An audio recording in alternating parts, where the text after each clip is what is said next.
Good morning, Charlie here with Red Summit RF. Today I want to talk to you a little bit about how to choose your own day pack for Summits on the Air. I'm going to go ahead and go over the packs that I've chosen over the progression of the last 7 years of me doing Summits on the Air, and in doing so I'll hit those 3 points coming up. So the first pack I chose for Summits on the Air was this Cloud Walker by Camelback. It's an 18-liter pack, and I bought it in the mid-2000s and then used it for about 10 years just doing day hikes until I finally took it over and used it as my Summits on the Air pack, and I continued to use it for 5 years after that. The reason I liked it was because, as you can see, it fit all of my gear in it, and all my gear is inside here right now. There's just a little bit more room here in the top, maybe for a cell phone or a light shirt, and then there's this pocket here where you can put 2 or 3 liters of water. So this was working really well for me when I first started out on Summits on the Air. Once winter hit, I realized that I needed a bigger pack because when you're up in the mountains in cold weather, you need more gear. Not to mention, when I go for Summits on the Air, I take one of these tarps and put it in my pack, so I have it to protect my gear from the snow. So what I did was, I was using that Cloud Walker for the first few months, and then once winter hit, I realized that I needed a bigger pack. I didn't buy it until a little bit later, but I finally got this Kelty Red Wing 44.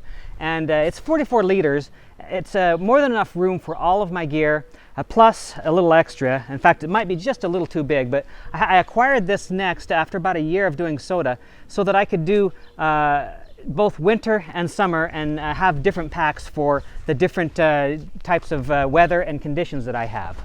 So that's point number one that you need to consider in choosing a pack for Summits on the Air, is what capacity size you need.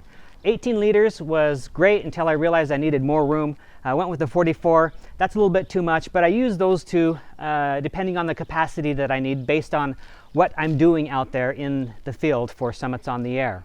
I just wanted to mention that for this pack, this second Camelback, it's still a Cloud Walker, a newer version. I picked it up, I don't know, 5 years ago, but I picked it up on one of those discount websites that sells a bunch of backpacks. You could also pick one up on eBay. My point for this is, it's just a tip, not one of the 3, but if you are looking for a pack and you don't quite know, I would recommend buying a used pack and trying it out and seeing how it fits and seeing if it works for you. And if it does, then you can go ahead and get a more expensive pack. But I would say use a used pack, maybe one you have, and if not one you have, then maybe something like this. I got this 20 or 30 bucks used, and I actually got it to replace the old Cloud Walker. I liked it so much I wanted to replace it. The bottom was kind of coming out of the other one, so that's why I purchased this one. So now I'll talk about the second thing after capacity. After you figured out the capacity of your backpack, how much gear you need. In my case, I didn't weigh my pack until like last week. I never knew how much weight I was carrying. It really didn't matter to me.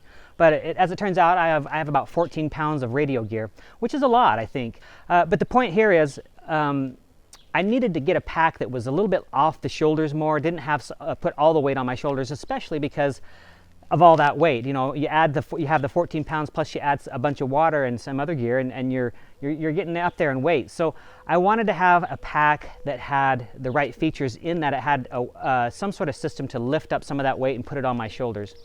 A second feature that I was interested in was making sure that my pack had a hip belt, and that kind of goes along with the first, but it's a little different. I wanted to have hip pockets and have a hip belt also to get my pack up and off of my shoulders a little bit. So that was kind of one of the first features that I was looking for. A second feature that I was looking for was ventilation. And I'm going to grab my new pack that I just bought here just last week. And this is the Gregory Zulu 30. And if you just look right here, you'll see that it's got some webbing stuff here in the back, and the back is actually away from the rest of the pack. And I liked that, and so that's one of the reasons I chose this pack. In addition to this, it's got the hip belts and these pockets, which I liked. And then the third thing is the suspension right here, and it does in fact have some sort of a technology that helps get that weight up off my shoulders a little bit, other than the hip belts. This is just kind of the design. So number 2 is make sure you find the features that you want. You're not going to know what they are until you kind of get out there a little bit and work with your pack, and then you'll know kind of what works for you. The third thing is make sure you go to a place that has a lot of different selection and try several of them on. Try different packs on, because you don't know how your pack is going to fit. If you're just going to use one of those cloud walkers, they don't really, you can't adjust them. They just kind of sit on your back. But once you get serious about a day pack that's for serious hikers, you're going to want to take and go to REI or someplace similar to that. Have somebody help fit a pack for you. What I did was I went to REI, I chose on 3, 4, 5 different packs, found one that fit really good. The guy at REI was helpful, and then we adjusted it. There's Velcro in the back that you adjust it, and there's actually, the pack came in 2 different sizes, a small medium and a medium large, and so I had to get the larger and then adjust it. So I think tip number 3 for you is going to be make sure your pack fits properly, and go to someplace and have it fitted for you. So the pack that I ended up with buying just last week is this Gregory Zulu 30, like I said. And why I like this pack is, one, it's got the 30 liters that I was talking about, which is the capacity that I'm looking for. 2, it has ventilation here in the back, and it also has kind of a suspension here for the weight, and it has a hip belt with hip pockets. That was what was important for me.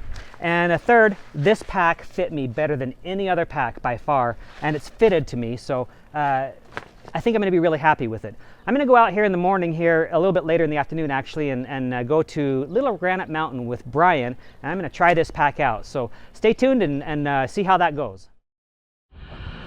All right, well, we're at the trailhead, and got W7JET with me. Hey everybody, it's Brian W7JET with you here today with Charlie NJ7V, all ready to do some SOTA. Yeah, we're gonna do Little Granite Mountain, as I mentioned earlier, and so I'm gonna be trying out this new pack. And so it's about 2 miles to the top with a little bit of bushwhacking there at the end. So I'll let you know how it goes here, and we'll stop some point and discuss packs a little bit with Brian. So there we go.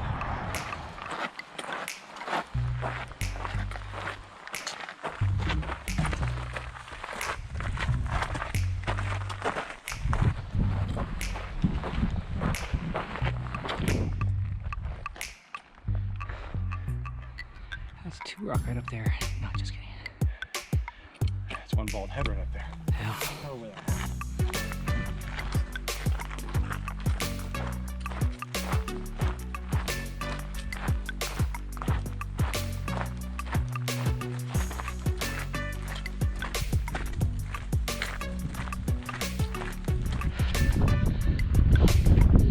We're almost to the jump off point. 1/10 of a mile and we'll be bushwhacking. Who knows how difficult this is going to be, but it looks like a hard one.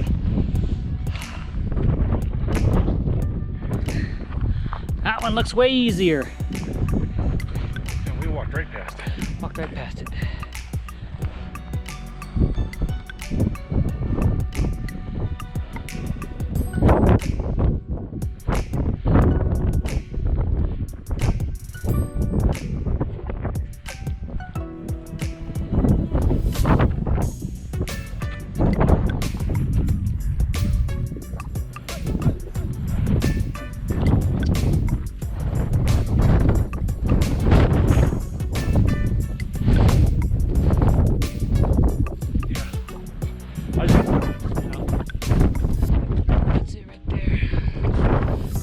Tried to squeeze through right there,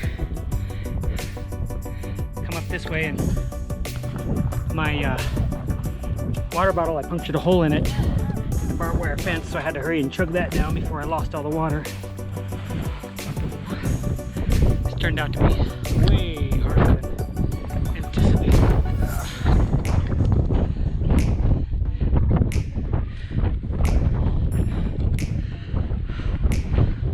We're almost spent.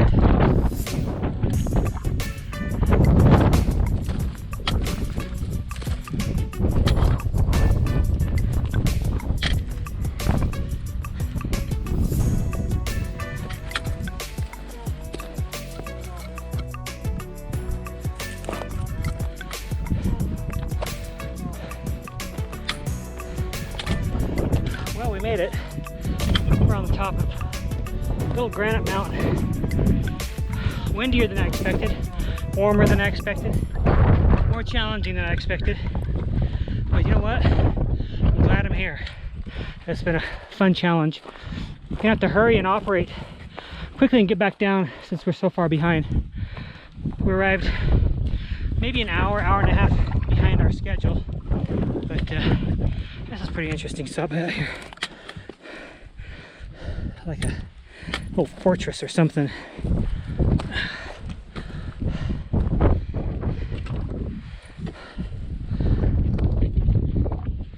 That's Granite Mountain over there. If this was a challenge, boy, is that.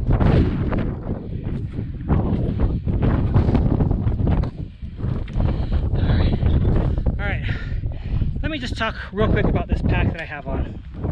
I got it because it's a 30 liter, and 30 liters is kind of halfway between the 44 Kelty and the 18 carbon Camelback. So I thought it'd be a good mid spot between the two as far as how much capacity it has. This also has the ventilated back and some good support with the straps around the waist and some suspension too. So on the way up here, this pack was way more comfortable than anything I've used in the past. I really like it, and it meets all my specifications and features that I wanted. And so, you know, I couldn't be happier. I recommend it to anybody who has the body frame of mine, which is kind of a long torso. Go ahead and check it out, but choose the one that best suits you, because you got to make sure that it fits right, it's the right amount of capacity, and it meets your features. So I'm going to set up here, run a little CW, and then get back down the mountain before it gets dark.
was just talking to you a little bit ago about backpacks and kind of what do you think about the choice of backpacks and how to help people choose what backpack to get?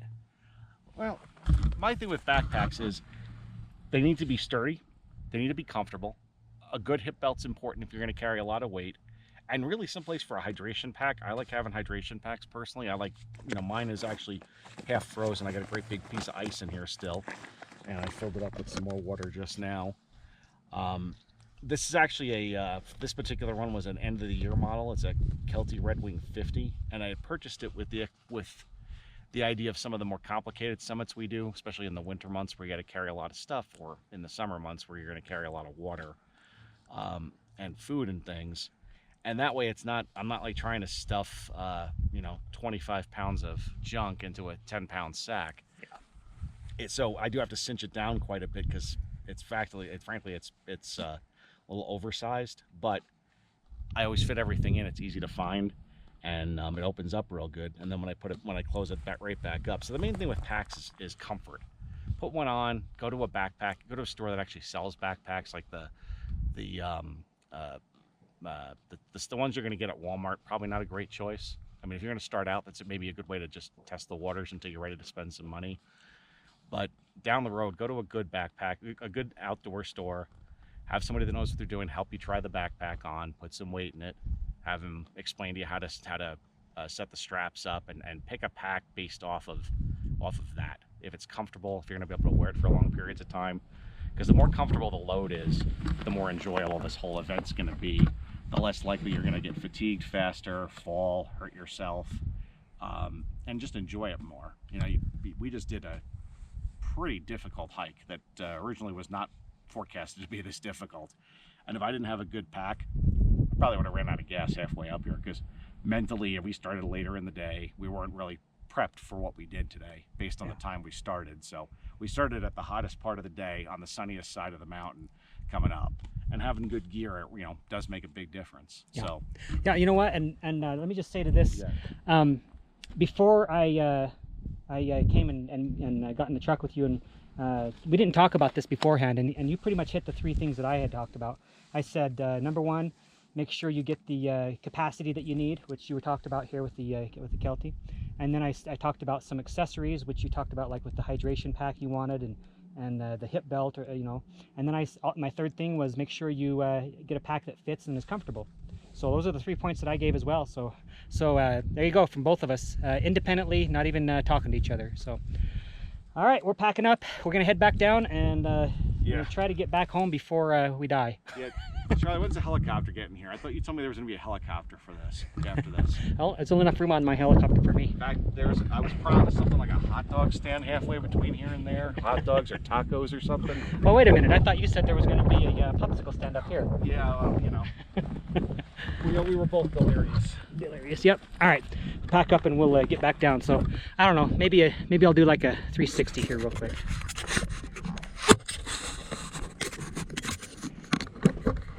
There we go. Up there would have been the best place to do it. Right on top, but I don't care. It'll give us a good view of our antennas and where we set up. Pretty cool. Oh, hey, Charlie, for the video. Yeah. Tell them not to forget the poop tickets. Don't forget the poop tickets. Poop tickets. Yep. Brian, did you got them held up? Here's the poop tickets right here. All right, there you go. Very important. Poop tickets are important.